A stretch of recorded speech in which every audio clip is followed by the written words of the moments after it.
Views expressed on this program are those of the hosts, guests, and callers, and are not necessarily those of this station, its management, or other advertisers.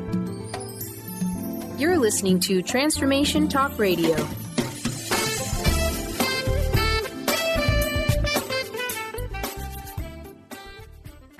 Moms, are you ready to become enlightened, empowered, and stress-free? Well, get ready because you are about to tune into vibrant, powerful moms helping everyday women create an extraordinary life with Debbie Pokornik.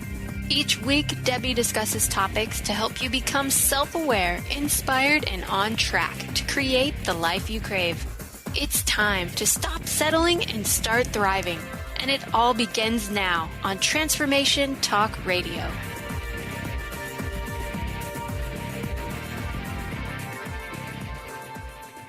Welcome to the Vibrant Powerful Mom Show. I'm your host, Debbie Pokornik, and today I want to share 5 secrets about using discipline that are rarely discussed, yet super important if you want to be able to choose discipline over punishment. This is an important topic for you to be aware of because it can influence your effectiveness as a parent. It can affect your confidence, which of course is connected to your vibrancy, and it can even affect your relationship with all kinds of other people, including your child.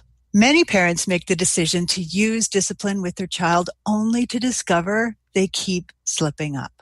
Maybe they find that despite their best efforts to stay calm and consistent, they often overreact, flipping back into practices they promised they would never ever use on their child, and then feeling guilty and ashamed at what they've done.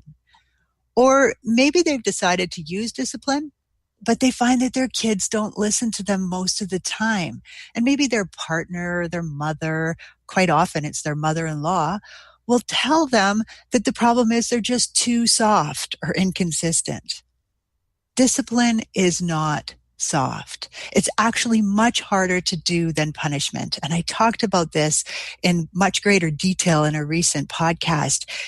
But it does require self-awareness, training, and adjustments to what you have already internalized from your own from your own youth as well as from society at large.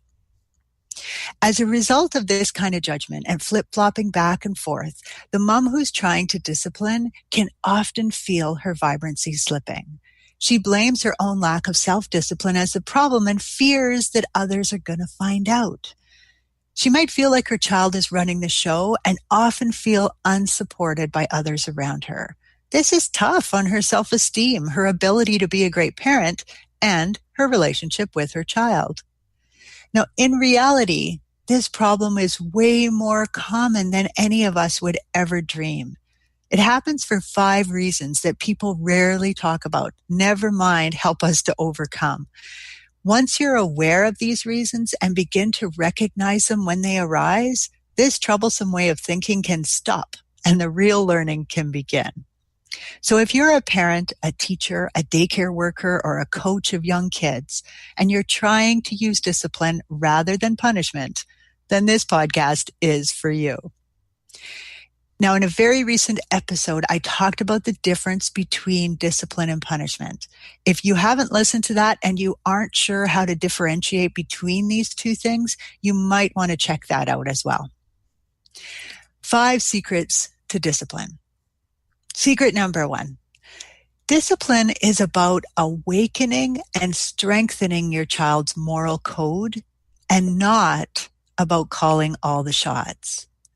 So when you use discipline, you're not giving your child a list of what's okay to do and what is not. Instead, you're trying to help him internalize a way of living that will guide him in making good decisions throughout his life. Whether you are there to enforce things or not, he's still going to have this strong sense of right or wrong. So it's about helping your child become independent and confident in his uniqueness so that he can embrace whatever life throws his way and grow to his full potential. In other words, discipline is about helping your child stay firmly connected to his natural state of resiliency, which is an important part of living life to the fullest. In fact, you're trying to teach him a moral code that your child can use in all kinds of decisions in the future. And there's two very important things that you need to know about this. First of all, discipline is taught more through what you do than what you say. This means how you behave must back up the skills that you're hoping your child will internalize. The good news is that you control you. So, while it might not seem fair that your kids learn more from what you do than all the wonderful things that you say to them, it still allows you some choice about the behaviors that you're promoting. It's also good to note that most of this modeling is absorbed in the younger years because the teenage years are more about living it than learning it. So in the younger years, your parent power, which I refer to as the magic wand of parenting, is still firmly in place, and it can be used as backup when your child isn't listening and you really, really need them to. So if your modeling and your message are consistent in the younger years and you're not abusing your magic wand of parenting, you can create a strong foundation for your child to use as they get older. The bad news is nobody is self-disciplined all the time. You will have moments when your actions contradict what you're trying to teach, which you can bet your kids will notice and they'll grab onto it. If you misuse your power on a regular basis and or model behaviors that you don't want to see from your kids, things can get rough, especially in those teenage years. So even though you might believe your focus needs to be on noticing and fixing your child's mistakes, in a disciplined family, it's really your own behaviors that will take up most of your energy. The second thing you need to know about this moral code is that discipline will not always stop your child from behaving in ways you find unacceptable. You're teaching him how to think, not what to think. A moral code is like a personal sounding board that your teen will run things by to determine whether or not he feels they're acceptable. Now, just because you disagree with something and feel it is bad behavior doesn't mean your child will come to the same conclusion, especially when they're right in the rebellion of those teenage years. And it's worth it to note, of course, using brain-altering substances like alcohol or drugs can certainly affect their ability to make good decisions based on a sound moral code. That's true for them and for adults, anybody who imbibes. Now, that aside, although you certainly have a say in the boundaries your child must abide by while he's living with you, he will develop his own opinions, and that might result in a code of conduct that's quite different from yours. The benefit of using discipline is that your child will not feel a need to strike out at you or your beliefs, but instead will respectfully disagree. That is the difference between enjoying those teenage years and not, let me tell you. True discipline is largely based on the notion of unconditional love, which means accepting and loving others despite those differences. So not being able to call all the shots as your child gets older can be a really big challenge for a lot of parents to accept, but it is a necessary one if you want to use discipline. Secret number 2, discipline will always be harder to do than punishment. Bummer, I know. Since the only way you can truly teach self-discipline is to model it yourself, you need to be the bigger person. Even when your child is pushing your buttons, embarrassing you, and behaving in ways you believe are totally inappropriate. Now, if this sounds easy, you might want to listen to it again. When people push your buttons, when they're testing you, when they're making you feel like other people are looking and judging you as not measuring up, oh my gosh, it's not an easy place to be. So being calm, clear, and self-controlled when you really want to yell, stamp your feet, and ultimately get your way is challenging. This does not mean that you have to be perfect. That's actually never our goal, but it does mean that it's going to be very hard for your child to internalize a message of self-control if you have trouble modeling it. So becoming aware of your own triggers and learning tricks to help you protect your button in times of need can be very helpful for the disciplined parent. The higher road will always be the more challenging path, but it doesn't have to be totally unpleasant, especially when you focus on all of the good that can come from this extra effort. What's pretty amazing about using discipline with your child is that it allows you to look at things from another person's point of view. And sometimes when you do this, you'll realize that your child actually has things to teach you rather than it just being a one-way street. Another factor that makes discipline harder than punishment is that a correction using discipline is aimed at guiding, encouraging, and strengthening our kids. This means your child might not look sad and bothered by your correction. Oh my gosh, this is very challenging for many parents since we've been taught that our displeasure should result in the offender's discomfort.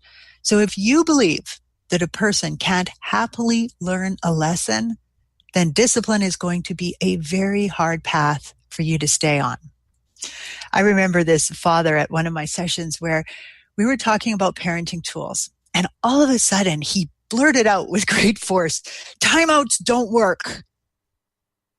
Everything stopped. And I took a moment and I said, "Oh, please don't tell my kids because I've used them effectively for years." He relaxed a little bit and laughed. So I asked him, "Why do you feel it doesn't work?"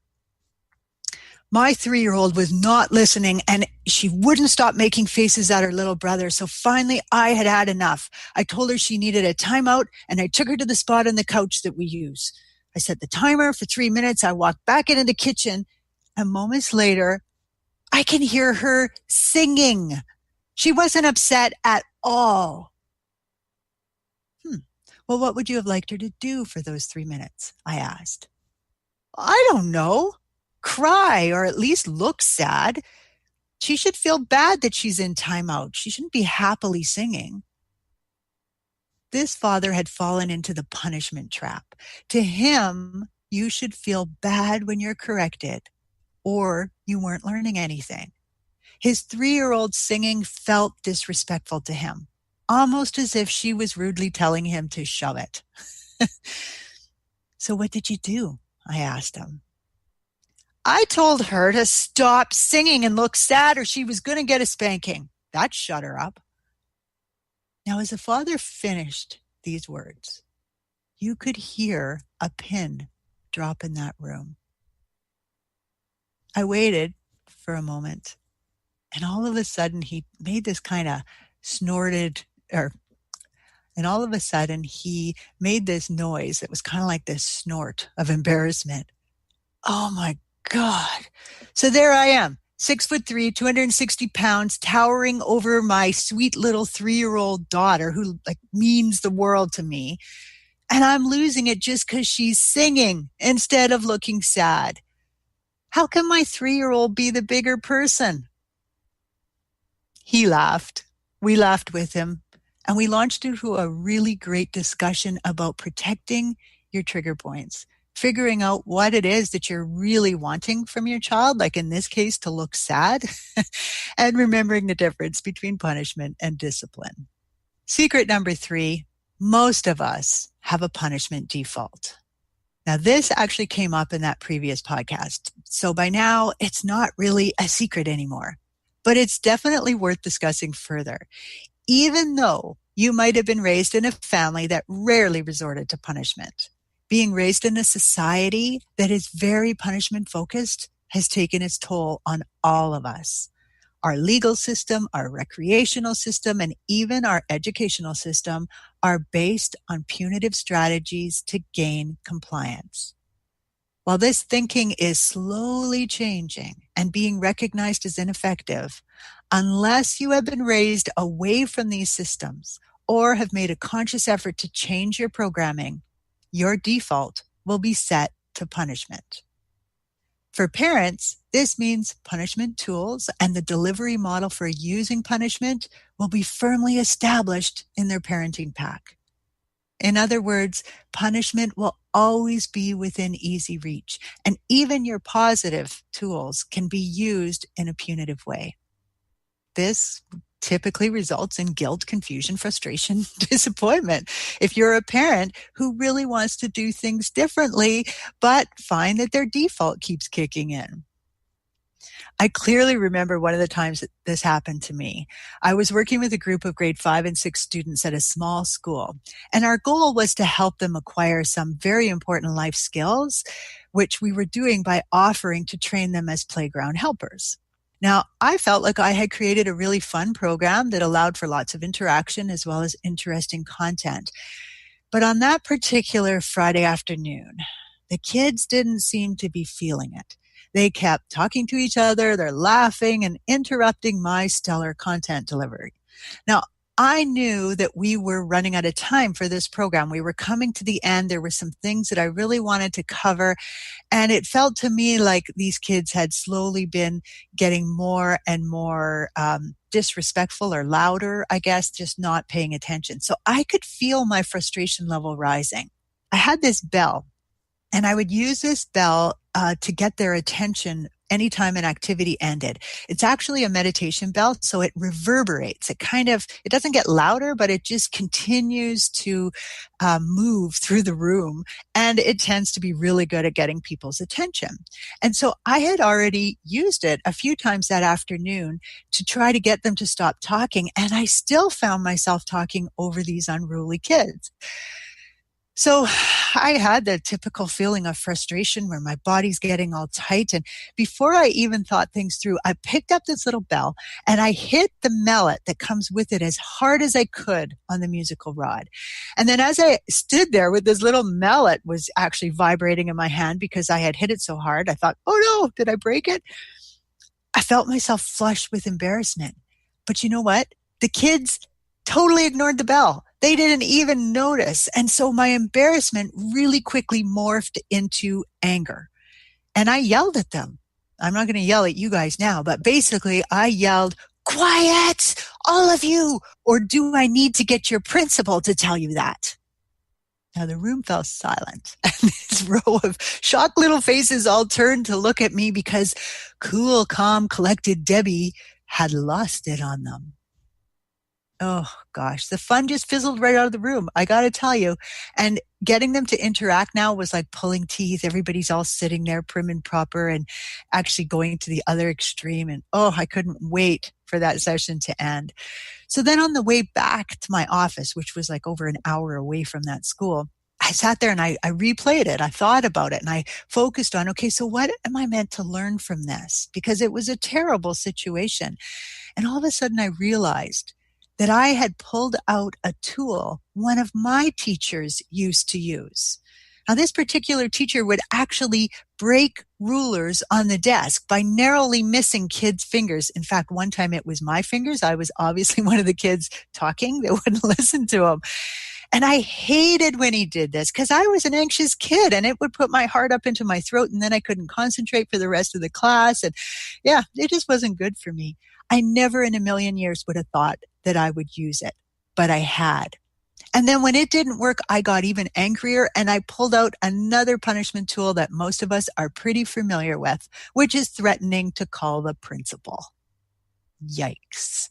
Talk about damaging this respectful relationship that I had been working so hard to build with these kids, not to mention modeling the exact opposite of what I was trying to teach them. So it was a pretty good learning day for me. It takes a lot of time and consistent energy to change your default, especially when punishment is still being modeled all around you. So start by becoming self-aware, like that dad did in my previous story. And then allow yourself to open up to new ideas. Few people will pick up new tools in times of stress, so practice using these tools when things are going well. You'll still flip back to your old ways when you're pushed, but with time and practice, this too will change. Secret number 4, emotions when disciplining are like fuel to a fire. Even though you've made the conscious decision to use discipline rather than punishment, and even though you've learned tools and strategies to do this, when people are pushing your buttons and your stress level is already maxed, you are likely to overreact. Strong emotions are like dumping fuel all over your punishment default, and then, without thinking, lighting a match. This does not mean you should never again feel emotion. That's what makes you human. It does mean that when you are in a heightened emotional state, as in angry, embarrassed, afraid, hurt, those kinds of things, be aware that you are much more likely to reach for a tool that matches how you're feeling. The greater the emotion involved, the stronger the punishment is likely to be. This is why discipline must be delivered by a calm, controlled adult. When you're hurt, angry, or embarrassed, it is common to strike out at others. It's not that you're a bad person or that your evil ancestor has momentarily taken over your body. You're in the grip of emotion, and rational thought is next to impossible when you're in this position. Mistakes are always an opportunity to grow. So when this happens, forgive yourself, apologize if needed, and move on. If the consequence that you gave out in your moment of intense emotion makes any sense at all, leave it in place. It is your overreaction you're apologizing for, not the correction. One trick to avoid this happening is to have an adult timeout policy and then use it when you can feel your emotions escalating. Say something like, you know what? I'm so angry right now, I can't even deal with this. I'm going to take a few minutes to calm down before finishing this discussion. You can sit in that chair till I get back. Now, interestingly, even if you don't tell them what to do during that time, like sit in that chair, many kids share that this time while they wait for their parent to deal out the consequence is often the worst part of the whole ordeal. Having them wait there is where some of the really deep thinking about their behavior can happen. And ultimately, that's what discipline is all about. Secret number 5, discipline is a proactive strategy and works best when planned in advance. Have you ever noticed that you are less likely to overreact to other people when you've given some thought to how things might go in advance? Typically, this kind of planning occurs before an interaction that you know could get emotional, or when you know you need to confront somebody and you aren't sure how they're going to respond. I remember when I first started running parent education sessions, one of my biggest fears was that someone would angrily challenge me on spankings. Now, I had been provided with a way to deal with this by the woman who taught me to use empowerment circles, but while her response made logical sense, it didn't really fit as the best reason for me. Now, sure enough, because we attract these things to us, I ended up being challenged on this. And the first time, the only thing that saved me was that I had a plan. I used what I'd been taught, and while I didn't really like it, I was able to stay calm and composed, and that earned some respect from the moms in the church group that were challenging me. It also resulted in a rather remarkable sharing by one of the moms the next week, which helped us to go deeper into this topic. So it got easier from there. And then one evening at a school, I was challenged again. And this time, a really great explanation on the topic fell into place. And it's just never come up for me since. So it might seem impossible to plan for every mistake, challenge, or offensive situation with your child, but in reality, all you need are some general guidelines to follow in situations that could be problematic. It's about predicting those trouble spots. The process I teach is very simple, and yet it's one that many parents tell me has helped them the most, not just with their kids, but also with their colleagues, their neighbors, and so on. So in the end, discipline is a mindset that can help you reconnect with your parenting goals and model behaviors you feel are important for your child to learn. It is a decision that requires you to really bring out the best in yourself before you can bring out the best in your child. It's not always easy, but being a vibrant, powerful mom rarely is. When you become aware of why things challenge you and refuse to take them personally, it becomes easier to enjoy the experience and rise to the challenge. In the end, discipline provides an opportunity for everyone to grow, which to me is what parenting is really about. If you want more information on this topic, I've written an e-booklet called I Don't Want to Punish My Child, But What Else Can I Do?, which is available on Kindle or as a PDF. And I've also recorded a couple teleseminars back in the day before I did podcasts. So you can find those in my website store, or even better, check out my Sisterhood for Vibrant, Powerful Moms, where we actually create new discipline tools on the spot. With much respect for you and the journey you are on, this is Debbie Pokornik wishing you a vibrant and powerful day. You've been listening to Vibrant, Powerful Moms with host Debbie Pokornik. If you've enjoyed this show, please give us a shout out and leave us a positive review. To find out more about Debbie and her sisterhood of Vibrant, Powerful Moms, visit empoweringenergy.com. That's empowering with letters NRG.com.